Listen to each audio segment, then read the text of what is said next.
Hello दोस्तों। इस video में हम class 10th geography chapter number 6 manufacturing industries को कंटिन्यू करेंगे।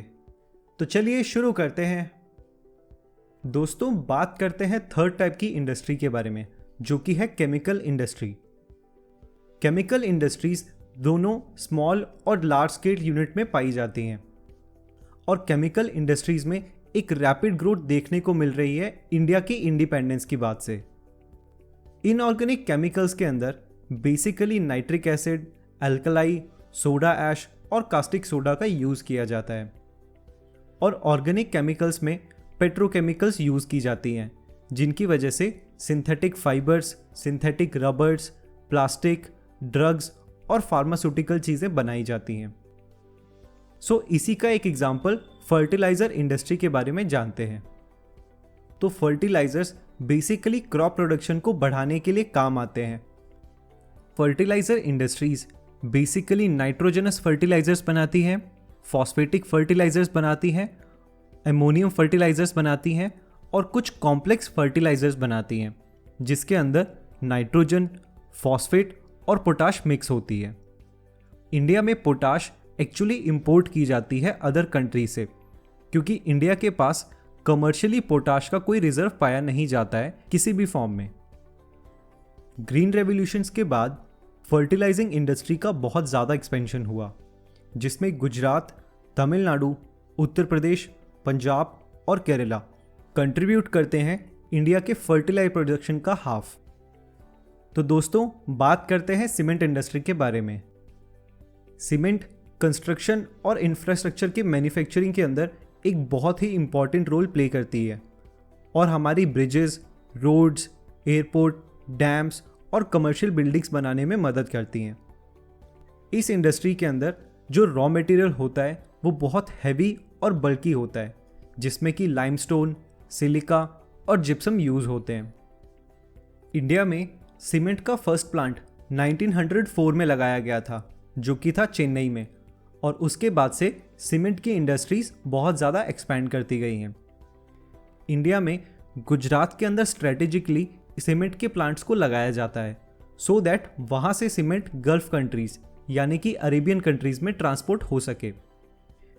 इंडिया की जो सीमेंट की क्वालिटी है वो बहुत ही अच्छी है पूरे वर्ल्ड में, और इसी वजह से इंडिया का cement east Asia, middle east countries, Africa, south Asia और बाकी कंट्रीज़ में ट्रांसपोर्ट किया जाता है।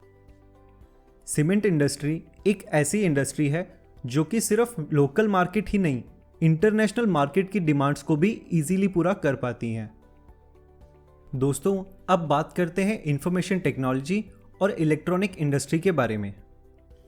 इंडिया की इलेक्ट्रॉनिक इंडस्ट्री एक वाइड रेंज ऑफ प्रोडक्ट्स बनाती है, जैसे कि telephones, cellular telecom, radars, computers, computer softwares etcetera. Bangalore को as electronic capital of India भी देखा जाता है। बात करें इलेक्ट्रॉनिक गुड्स की, तो इलेक्ट्रॉनिक गुड्स मुंबई, दिल्ली, हैदराबाद, पुणे, चेन्नई, कोलकाता, इन सभी सिटीज़ के अंदर बहुत बल्क में बनाया जाता है। इंडिया के अंदर जो सॉफ्टवेयर इंडस्ट्री है वो भी बहुत ज़्यादा फ्लरिश्ड है, जो बेंगलोर, मुंबई, नोएडा, गुड़गांव, चेन्नई, हैदराबाद और पुणे जैसी सिटीज़ में देखी जाती हैं। इंडिया की आईटी इंडस्ट्री एक टर्शरी सेक्टर की इंडस्ट्री है, और टर्शरी सेक्टर की इंडस्ट्री होने की वजह से ये सेक्टर इंडिया के अंदर बहुत ही ज़्यादा एम्प्लॉयमेंट प्रोड्यूस करता है। इंडिया की सॉफ्टवेयर इंडस्ट्री वर्ल्ड में टॉप क्लास इंडस्ट्री मानी जाती है, और पिछले 10 सालों के अंदर इंडिया की आईटी इंडस्ट्री ने वर्ल्ड लेवल पर बहुत ज़्यादा नाम किया है। तो दोस्तों, ये थे एग्जाम्पल्स कुछ इंडस्ट्रीज के बारे में। अब बात करते हैं इंडस्ट्रीज के वजह से होने वाले एनवायरमेंटल डिग्रेडेशन के बारे में। हालांकि इंडिया की इंडस्ट्रीज इंडिया के इकोनॉमिक और डेवलपमेंट के अंदर बहुत बड़ा हाथ निभाती हैं, लेकिन इसकी वजह से एनवायरमेंट के ऊपर भी बहुत हार्मफुल इफेक्ट पड़ रहा है, और इसको हम नज़रअंदाज नहीं कर सकते हैं। तो सबसे पहले जानते हैं एयर पोल्यूशन के बारे में, जो कि इंडस्ट्रीज की वजह से होता है। एयर पोल्यूशन हवा के अंदर अनडिजायरेबल गैस के हाई प्रोपोर्शंस की वजह से होता है, और ये गैसेस हैं सल्फर डाइऑक्साइड और कार्बन मोनोऑक्साइड। जो smoke paper factories, refineries, smelting plants और फॉसिल फ्यूल के जलाने से होती है, उसकी वजह से एयर पोल्यूशन और ज़्यादा बढ़ता है। Air pollution human health, animals, plant और बिल्डिंग्स के लिए बहुत ही हार्मफुल है। नेक्स्ट पोल्यूशन है वाटर पोल्यूशन। वाटर पोल्यूशन पानी में ऑर्गेनिक और इनऑर्गेनिक इंडस्ट्रियल वेस्ट के मिक्स होने की वजह से होता है। इंडस्ट्रीज जो कि बेसिकली रिस्पॉन्सिबल है वाटर पोल्यूशन के लिए, वो है paper industry, pulp, chemical, textile, petroleum refineries, tanneries और इलेक्ट्रोप्लेटिंग इंडस्ट्रीज। बात करते हैं थर्मल पॉल्यूशन की। तो थर्मल पॉल्यूशन तब होता है जब फैक्ट्रीज और थर्मल प्लांट से ड्रेन किया हुआ पानी बिना ठंडा किए डायरेक्टली रिवर्स और पॉन्ड में भेज दिया जाता है। इस थर्मल पॉल्यूशन की वजह से फिशरीज और पानी के अंदर रहने वाले एनिमल्स को बहुत ज़्यादा नुकसान पहुंचता है।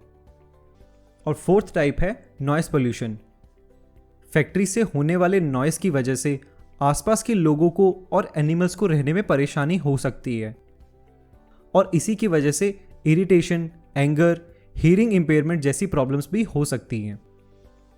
इन एनवायरमेंटल प्रॉब्लम्स को दूर करने के तरीके क्या हैं, चलिए उनके बारे में जानते हैं। नंबर 1, पानी के यूज़ को मिनिमाइज किया जाए और उस पानी को रिसाइकल किया जाए। नंबर 2, रेन वाटर को हार्वेस्ट किया जाए और वाटर की रिक्वायरमेंट्स को कंप्लीट किया जाए।